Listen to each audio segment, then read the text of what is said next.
Hello again, Tom, the well-traveled American. It is indeed only January 3rd, and we've got some new news. And I have a guest here in the studio today with me.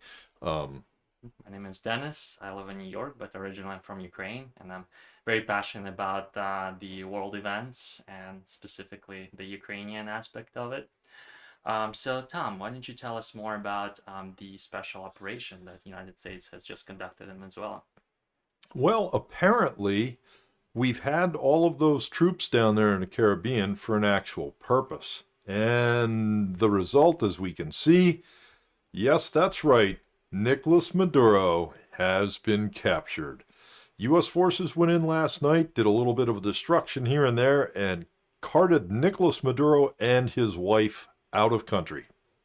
How do you think United States was just able to go in and out and get Maduro without much resistance, seemingly? Well, this is perhaps maybe Donald Trump can give Putin a few tips on how to run a 3-day military campaign. This is what we do. Uh, we've done this before. We went down to Panama and removed, excuse me, removed, no, what was his name? Noriega. Noriega, thank you. Pineapple Face. Yes, he's sitting in a prison somewhere down in Florida, I believe. This is how we operate. We have an actual military that has real capabilities, and that was demonstrated last night with a flawless operation. And in fact, it looks like Mr. Maduro will have a new headquarters somewhere up in a jail in New York City. Apparently, we're going to put him on trial. And as we can see, Mr. Putin's not happy with this turn of events. Clearly. Russia is a big ally of Venezuela, or maybe was. So, what do you think this tells us about Russia's weaponry? Because it has been supplying a lot of weapons to Venezuela and Russia's geopolitical power in general. That is indeed true. Russia has supplied Venezuela with both moral support and with technical expertise and armaments. And the result of that, well, there's the result of that. Russia sent one of their premier anti aircraft missile systems down to Venezuela. And as we can see in the photograph there, that's what's left of it, a smoldering heap of junk. Um, it's pretty obvious that the Russian equipment just isn't measuring up. The equipment itself is really second rate at best. That's being generous. And of course, the crew training and the expertise of the individuals running this equipment is also uh, far less than second rate. The result of which is a lot of scrap iron, junk.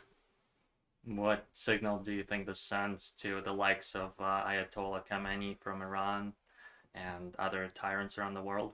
It's absolutely correct. Your assessment of that is spot on.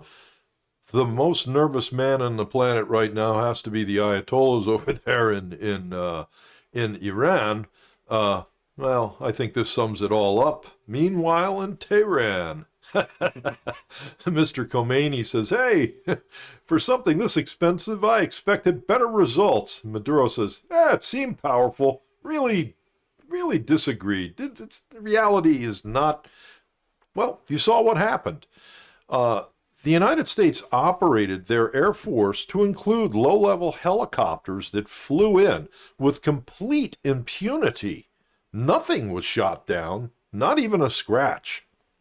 Uh, Equally well, we see in Ukraine, there's no jets that operate in Ukrainian airspace actually over Ukraine anywhere. That's been that way for years and years. The first week or two of the war, you saw some Russian aircraft that penetrated actually into Ukrainian airspace to deliver their weapons, but that ended very quickly as the Ukrainians gained control over the sky when it came to actual jet aircraft, bombers, fighter bombers, fighters. You don't see that. They hide now. They're going away. They're retreating further and further away because they found that not only is it unhealthy to operate in Ukrainian airspace, but it's also unhealthy to be anywhere near it on the ground, as the Ukrainians are attacking pretty much. Yeah, it's every week now or so we hear about another Russian airfield that has suffered an attack of one sort or another. Uh, Ukrainians have been very innovative with their drone technology, long-range drones to attack Russian airfields. Other things too. Oil refineries seem to be a favorite, oil gas platforms, military stockpiles, bunkers. But the airfields have suffered, along with the air defense systems, have suffered really quite a lot. Um, in addition to that, the Ukrainians have somehow managed to send third column, or fifth column rather, people behind the scenes. Now, whether they're actual Ukrainians that snuck in or whether they're indigenous Russian people who have turned to the Ukrainian side, who knows? We're not quite sure. Maybe we could ask Kirillo Budanov before. I guess now he takes on a new role. What do you think of the Budanov situation? I think he's admired by a lot of Ukrainians, and he's definitely really competent. So it's encouraging to see that type of change at the top of the Ukrainian government. I couldn't agree with you more. I like him. He has that. I would never want to play poker against this man. He has one expression on his face, and that is all. And when asked, what his plan is, basically his plan is, I'm going to go be a pain to the Russians. We're going to pay them back for all the things they've done. And you look at some of the things that have happened in the past, not so long ago, Operation Spiderweb was absolutely brilliant. Where we saw trucks come in from Kazakhstan with sheds on the back of them that were filled with suicide drones, which were then carried by Russian truck drivers on a contract over to destinations adjacent to Russian military fields, thousands of kilometers behind the line, only to have the roof on the sheds pop open and the drones come. It's like something out of Hollywood, this is James Bond stuff here. Net result, a bunch of destroyed Russian aircraft. Putin cannot be happy with any of these turns of events. Another ally is gone.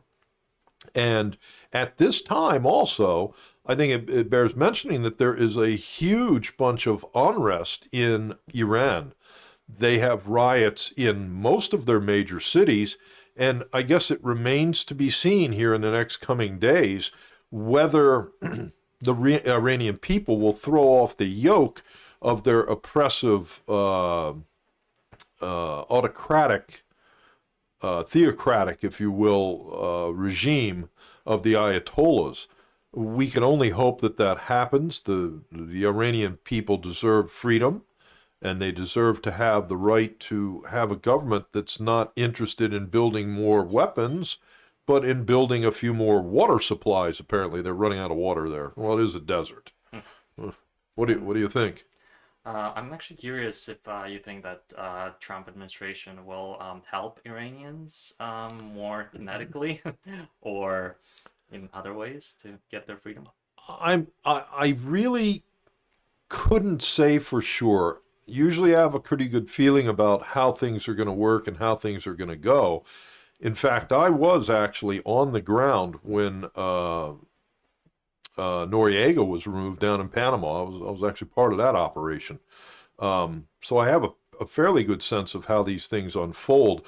I do not see that type of operation happening in Iran. I don't think that's going to happen, and I would not, if it were me, I would not advise towards that type of operation. That is not to say that we won't work behind the scenes to take steps to destabilize Iran. I think that's entirely possible, but I think we'll kind of be the backup people to that. The people who are going to be more likely on the ground, that will be the Mossad. That's their backyard. They know what they're doing there. They seem highly effective at doing these covert operations. There may be some airstrikes. The limit to where this is going to go is some destabilizing type of airstrikes, probably once again primarily led by the Israeli Air Force, but perhaps a backup of American Air Force. More than likely, assistance from two major areas, and that would be we'll provide satellite intel data to the Israelis. And also, I would think we will probably provide, although we may or may not even talk about it, but I'm relatively certain that we will provide tanking abilities through Air Force tankers to refuel jets. Some of those jets just might happen to be Israeli.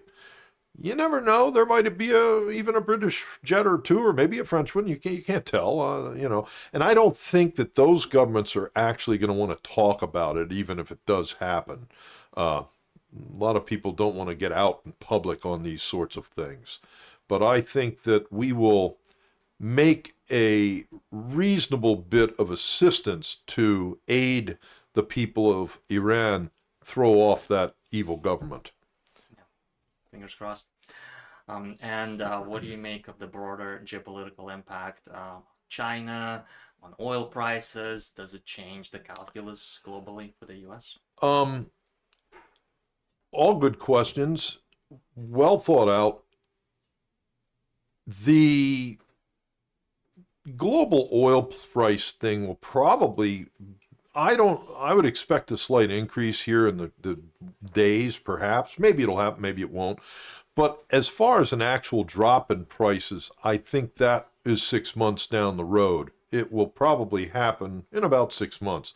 Venezuelan oil will once again be able to flow in a more free state, which will put more oil out on the marketplace, and I think that will drive prices down.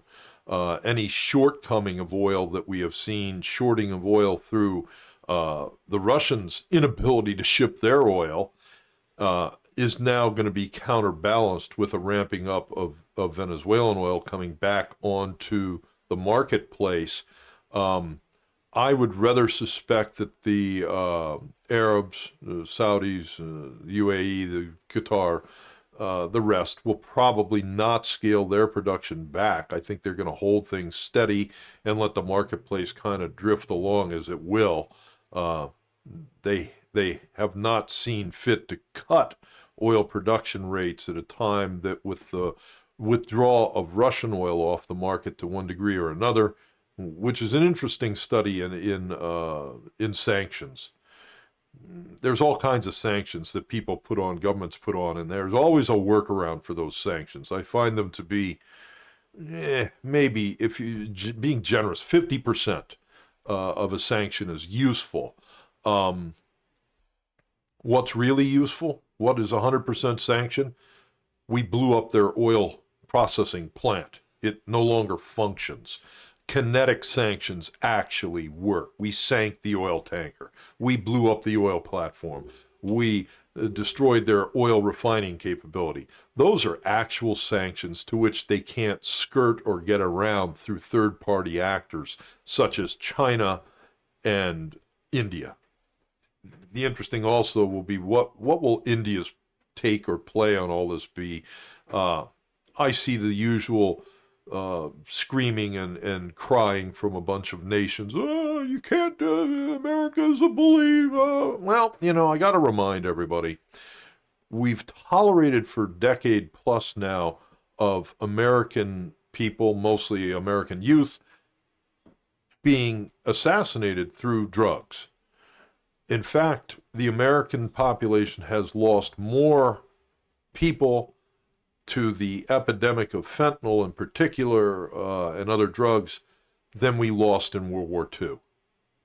It's hard. We don't even realize that because it's not a headline you see every day. It's not quantified, unfortunately. News media is not really doing a good job on that.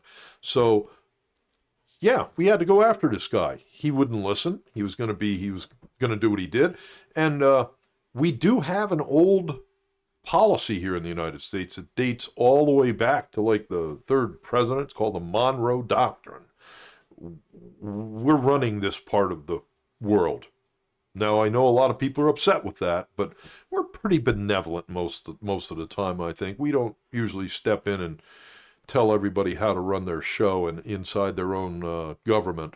But we have to have a point where we can't see outside influence such as Putin and Xi down in a place like Venezuela. And that was another reason that this had to happen. Absolutely. How do you think the situation in Venezuela is going to develop? Will the government collapse? Will U.S. take it over, like Trump says? I really don't have an answer for that. I hope that there is an actual answer.